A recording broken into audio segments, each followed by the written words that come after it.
आज हम पढ़ेंगे गुप्त काल। ठीक है, आज हमको पढ़ना है 6वीं का इतिहास अध्याय 9 गुप्त काल। तो इस पाठ में हम आज से लगभग 1700 साल पहले की बातें पढ़ेंगे। इस समय तक आते आते भारत के हर क्षेत्र में लोग क्या करने लगे थे बेटे, गांव शहर होने लगे थे और उनके बीच कई छोटे बड़े शहर बन गए थे। ठीक है, इसके साथ इस समय में भारत में अनेक छोटे छोटे राज्य बन गए। इन राज्यों का अपना अपना राजवंश क्या होने लगा, राजा होने लगा। तो गुप्त काल में छत्तीसगढ़ को दक्षिण कोसल के नाम से जानते थे। गुप्त काल में छत्तीसगढ़ को क्या कोसल, दक्षिण कोसल के नाम से जानते थे। गुप्त काल में छत्तीसगढ़ को दक्षिण कोसल के नाम से जानते थे। ये आपका छत्तीसगढ़ है बेटा। तो ये जो छत्तीसगढ़ है इसको गुप्त काल में क्या क्या कहते थे, हम दक्षिण कोसल कहते थे। यहाँ दक्षिण कोसल में श्रीपुर या सिरपुर जैसे कहें, जैसे प्रमुख वैभवशाली नगर का उदय हो चुका था। और दक्षिण कोसल के अंतर्गत ये जो आपका दक्षिण कोसल है बेटा, इस दक्षिण कोसल के अंतर्गत छत्तीसगढ़ राज्य के क्या क्या जिला शामिल थे, बिलासपुर, रायपुर, दुर्ग, राजनांदगांव और उड़ीसा के संबलपुर जिला छत्तीसगढ़ के दक्षिण कोसल में आते थे बेटा। ठीक है, तो उस समय छत्तीसगढ़ को क्या कोसल कहते थे, छत्तीसगढ़ को दक्षिण कोसल कहते थे। ये आपका छत्तीसगढ़ है बेटा। इस छत्तीसगढ़ को गुप्त काल के समय क्या कहते थे, प्रश्न आता है। गुप्त काल में छत्तीसगढ़ को क्या कहते थे, तो छत्तीसगढ़ को दक्षिण कोसल कहते थे। ठीक है, उस समय प्रमुख नगर क्या था, श्रीपुर या सिरपुर था। और उस समय ठीक है, दक्षिण कोसल में आज के कौन कौन से जिला आते रहे होंगे, तो उस समय बिलासपुर जिला, रायपुर जिला, दुर्ग जिला, राजनांदगांव जिला और संबलपुर। ये आपका ये रायपुर क्षेत्र, ये दुर्ग क्षेत्र, राजनांदगांव क्षेत्र और उड़ीसा का संबलपुर क्षेत्र दक्षिण कोसल के अंतर्गत आता था। इस समय इस दक्षिण कोसल क्षेत्र का राजा हुआ था महेंद्र। इस दक्षिण कोसल के राजा महेंद्र को गुप्त वंश का एक सम्राट था, राजा था समुद्रगुप्त। तो फिर से ये क्षेत्र क्या कहलाता था आपका, दक्षिण कोसल। तो ये इस क्षेत्र का जो राजा था महेंद्र, ठीक है, उसको समुद्रगुप्त ने युद्ध में हरा दिया था बेटा। और महेंद्र से वार्षिक लगान लेकर पुनः उसको दक्षिण कोसल को समुद्रगुप्त ने वापस कर दिया था। और जिससे महेंद्र स्वतंत्र रूप से क्या करने लगा, शासन करने लगा। ठीक, इस दक्षिण कोसल के जो राजा थे महेंद्र को समुद्रगुप्त ने युद्ध में हरा दिया था।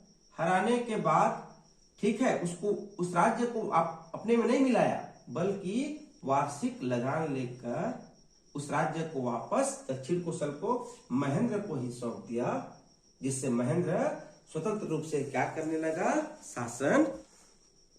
ठीक, अब आइए पढ़ते हैं गुप्त वंश के बारे में। गुप्त वंश के बारे में पढ़ते हैं। तो उस समय बिहार के आसपास का क्षेत्र मगध साम्राज्य कहलाता था। इस वर्तमान मगध जो साम्राज्य का गुप्त वंश के राजाओं का शासन था, जिसकी राजधानी कहाँ थी, जिसकी राजधानी वर्तमान पटना या क्या कहें पाटलिपुत्र थी। समुद्रगुप्त भी गुप्त वंश का प्रमुख राजा हुआ था। उन दिनों शक्तिशाली राजा दूसरे राजा पे हमला करते थे, ताकि जो शक्तिशाली राजा होते थे वे दूसरे राजा पे हमला करते थे, ताकि एक नया क्षेत्र जो हारे हुए राजा का क्षेत्र हमको मिले और कुछ आमदनी प्राप्त हो। तो समुद्रगुप्त भी यही चाहता। किस वंश का था, गुप्त वंश का था। गुप्त वंश कहाँ थे, मगध राज्य में थे। मगध राज्य कहाँ है, वर्तमान बिहार के आसपास है। राजधानी क्या थी, पाटलिपुत्र पटना थी। ठीक है, तो उस समय क्या करते थे, राजा शक्तिशाली राजा दूसरे राज्यों पे हमला करते थे और उसके राज्य को अपने में मिलाते थे, ताकि उससे आमदनी प्राप्त हो। समुद्रगुप्त भी गुप्त की प्रशंसा में समुद्रगुप्त की तारीफ में इलाहाबाद में एक पत्थर पर एक शिलालेख में लिखा गया है कि समुद्रगुप्त ने आर्यव्रत अर्थात उत्तर भारत, आटवीक क्षेत्र अर्थात वनांचल क्षेत्र, दक्षिणापथ अर्थात दक्षिण भारत जिसमें कि दक्षिण कोस्टल और छत्तीसगढ़ के दक्षिण कोस्टल और महाकंतार भी शामिल है। ठीक, फिर से समुद्रगुप्त का एक इलाहाबाद में पत्थर पर एक लेख मिला है जिसको शिलालेख कहते हैं। इस शिलालेख में प्रशंसा की गई है। किसकी प्रशंसा?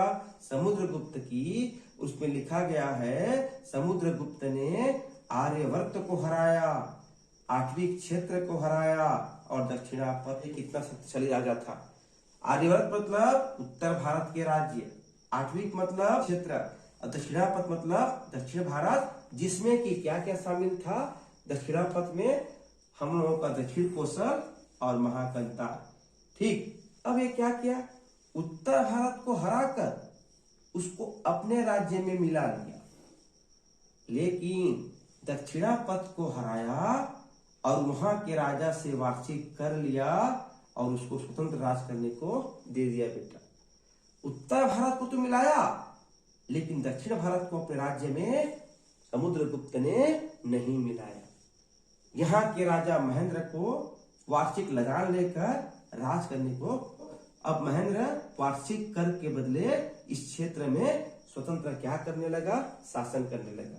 उत्तर भारत को मिलाने का क्षेत्र बहुत बड़ा हो गया था। गुप्त वंश के शासकों के बारे में हम जाने, गुप्त वंश के राजाओं के बारे में हम जाने तो गुप्त वंश में इतने राजा, गुप्त, उसका बेटा चंद्रगुप्त विक्रमादित्य, उसके बाद कुमार गुप्त और स्कंदगुप्त, ये चारों महत्वपूर्ण शासक किस वंश में हुए? गुप्त वंश। समुद्रगुप्त, चंद्रगुप्त विक्रमादित्य, कुमार गुप्त और स्कंदगुप्त। ये जो समुद्रगुप्त था इसकी राजधानी कहाँ थी? पाटलिपुत्र, पटना।